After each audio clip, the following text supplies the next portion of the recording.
Many concerned citizens of Mumbai joining me here in the studio tonight. To my left is MN Singh, former police commissioner. And we also have with us Himanshu Roy. I appreciate you're the Joint Commissioner of Police Crime, heading crime in Mumbai. Thank you for coming. MN Singh, of course, is with us. And to his left is Shobha De. To Shobha De's left is Bachi Karkaria. Bachi Karkaria's left is a very senior journalist with the Anand Bazar Patrika Group and president of the Press Club of Mumbai, Gurbir Singh. Gurbir, thanks. Gentlemen, ladies and gentlemen, thank you very much. Now, I think, Himanshu, many of our panelists here want to really ask you some straightforward questions, right? So, I will start this off by asking you, why you have not been able to come to any clear conclusion on who carried this out. One question is why you have not acted on the intelligence, but I don't get very assured when I hear your Home Minister say we will investigate, we will find out, we will do something. I mean, across the country, those pictures of Mumbai, what happened in Mumbai, had shockwaves. And what we hear 3 days later is the Home Minister humming and hawing about what has happened. Himanshu, what's really gone wrong? Why are you not being able to reassure the people? Good evening, Arnab. When one says intelligence failure, what one really means is that we weren't prepared, we weren't aware that something like this is developing or can happen. Well, let me give you the facts. Some organizations applied for a protest. They assured us the protest would be peaceful. Permission under law was given to them to protest. We started receiving information that given the issue and the emotions involved, the numbers could be larger than expected. The deployment of the police was, therefore, it was stepped up. The Joint Commissioner of Police, Law and Order, who is at the apex of the law and order hierarchy in the Mumbai Police, an officer of the rank of Major General in the Army, himself was there supervising the arrangements. There was an additional Commissioner of Police. There were 4 Deputy Commissioners. There were more than 800 policemen and women, SRPF, riot-controlled police, tear gas, gas guns, weapons, shields, the works. So I wouldn't say that we were not prepared. We were prepared. We knew that a situation was developing and that it is an emotive issue. And therefore the presence of such senior formations and such a large deployment on the ground. Now what happened was that, as sometimes does in such cases, lumpen elements, rogues and thugs, they got into the crowds, they started milling around, they took advantage of the situation, they had brought some weapons with them, they had brought kerosene with them, and they attacked the media. The first to be torched was an OB van of the media. Then they attacked the police. It was premeditated. To answer one of your questions, yes, it was premeditated. The fact that they brought weapons with them means it was premeditated. What action have you taken against the person who made the provocative speech? No, one sec. What action have you taken against the person who made the provocative speech? There was one individual, I'm not naming him. There were 5 speeches made. The 5th speech was in progress when the attack took place. The attack took place at a place which was away from the speech. I don't think the attackers, the first attackers, even heard what was going on in the ground on the podium. It doesn't seem to be related. That doesn't mean that the speeches were not inflammatory. So what action have you taken against those who made inflammatory speeches? We are analyzing the speeches. No, what action have you taken against those who made inflammatory speeches? Yes, Arnab. We have registered the most stringent sections of law. Attempt to murder, we have applied dacoity, rioting, damage to public property act. These are all non-bailable sections. We have arrested 23 people. We are in the process of identifying each and every arsonist and rioter. One second. Bachi Karkaria raised her hand there. Now you see, now I said I'll be the Sutradhar today, so Bachi Karkaria is coming. She's not satisfied. She feels you're dodging my question. Bachi. You haven't answered Arnab's question, which is what action have you taken against the gentleman who made that particularly inflammatory speech? You're talking about dacoity, arson, etc., against the 23 people you've arrested. But that's not answering the question of the inflammatory speech. You may argue and say that the inflammatory speech had nothing to do with the inflaming. Yeah. But that's all right. But still, that man was standing there in all fairness, even he was shouted down and sidelined by other people on the podium. But the fact is that we know that this is an incendiary situation, and we know that these things can get out of hand. And it's always easy to say we were planning the peaceful protest, but the lumpen element, whatever that is, came in, comes in. Yeah, exactly. You know, so please answer this question: what action have you taken against this particular gentleman from UP? I will be a little more specific, who made the inflammatory speech. I'd be glad to answer that question, Bachi. Yes. In the FIR itself, we have named all the 17 people who were on the dais. This includes the gentleman that you are alluding to. And all these people have been charged under all these sections, because when criminal conspiracy is added, all of them become responsible for every act of each and every rioter.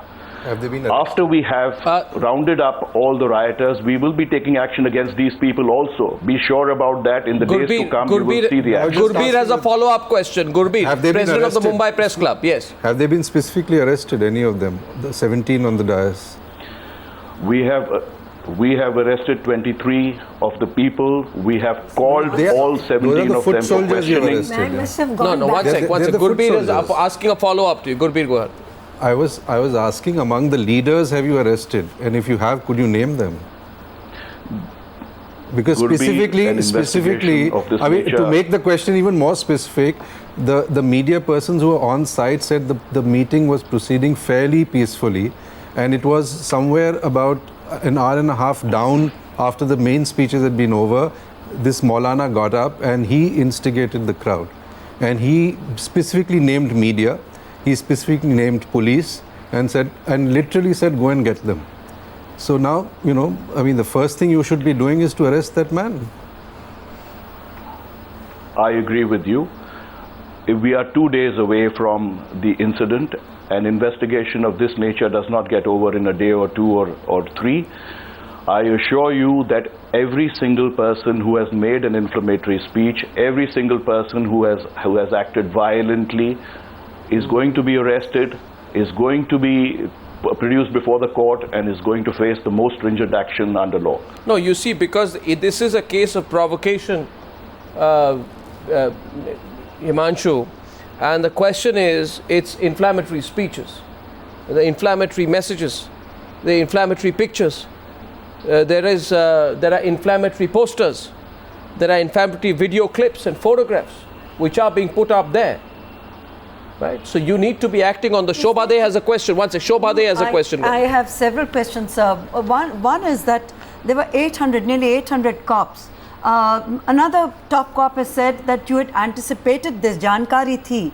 So if you had anticipated this, then you can't call it intelligence failure. You were aware that something could go out of hand. Yeah. What were they doing for 1 hour when these hooligans were running around torching cars, torching a fire engine, torching motorbikes? Buses. They were armed, buses, and also this, for the first time in the city, it's a city turning against itself and targeting cops. This is unprecedented. Systematically going after your people, and media molesting police women.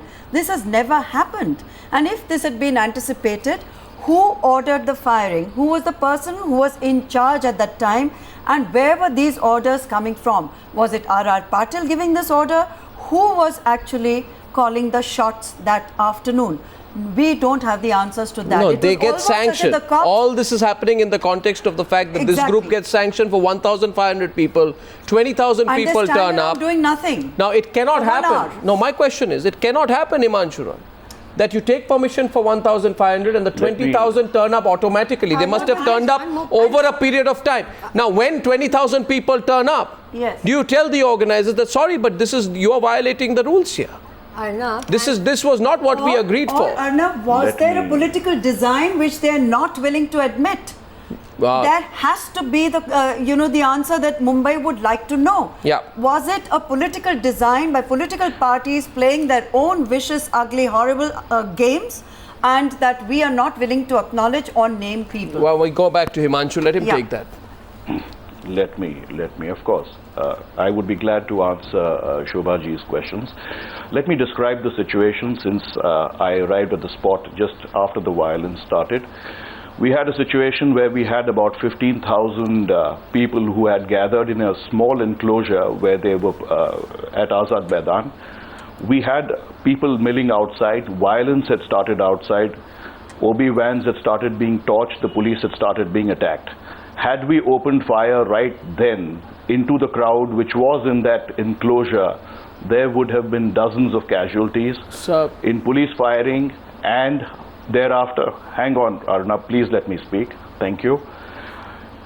And thereafter in the stampede and the melee which followed, it was important for us to grade our response. We did a lathi charge, we fired rubber bullets, we fired tear gas shells, and finally we opened fire. Unfortunately, there were 2 casualties, but under the circumstances, I'd say that the riot was limited to about a 300-meter radius in South Mumbai. It did not spread to other parts of Mumbai. There was no communal conflagration. Other communities did not get into it. But that's... According to me, professionally, it was a good job. It was well handled. That's okay. Now what, however... And I think the media has been reporting it over the last 2 days. The last 2 days, the newspapers have been full of kudos to the Mumbai police. Let's face that, Arnab, also. You see, Himanshu, I'm not going to let you off the hook so easily, but I'm going to make a simple point, you see. Nor am I, Arnab. No, neither will I today, Himanshu, because it's not a question of how well you've handled it. Like they say in the media, you know, I can't give myself a certificate, neither can you, Himanshu. The question is, CCTV footage shows... The newspapers, or not the newspapers. No, forget newspapers. I am in the business of asking questions, not applauding good work. Question is, you've done some good work, but CCTV footage shows. And this question I put to MN Singh, and then I'm going to come back to you, Himanshu. Mr. MN Singh, now here's the situation. The CCTV footage which shows that an armed mob reportedly gets on a train at another station, right? I believe it's Kurla station, and arrives after some time at the Chhatrapati Shivaji Stadium armed with sticks, rods and swords. And Himanshu will have to agree that this is absolutely right. This is the group which carries out the violence. How in the city of Mumbai can an armed mob armed with sticks, rods, swords, with a clear idea to carry out a conspiracy of violence, get on a train, get off a station and carry this out? I mean, if that's not how... the people who came on the motorbikes. And you have information on top of that. Like Himanshu admits, the police commissioner, we have sitting on information, and yet this happened. How did this happen? Well, can this be allowed to happen? Yes, Arnab, there are good and bad aspects of this entire episode. I will take up the good aspect. No, I don't want you to take up the good aspect. I want you to take up the question which I asked you, because you know. I will say. Let me give me a moment. You see, the good part is that the violence was brought under control very swiftly and in a very decisive manner. Fine. Kudos to police, and I would say a job well done. Thank you. Now the bad part of it is that the violence happened. No. Why did it happen? Bad part is... Could it have been prevented? No. Bad part is, and since I'm always a carrier of bad news, my question here is this: that a CCTV footage shows an armed mob with sticks, rods, and swords getting up at Kurla station. Himanshu, is this correct? Is this correct? Is this correct, Himanshu? Is this correct? We have CCTV footages to that effect. Yes, you are right, Arnab. Yeah, yes. so that's the point.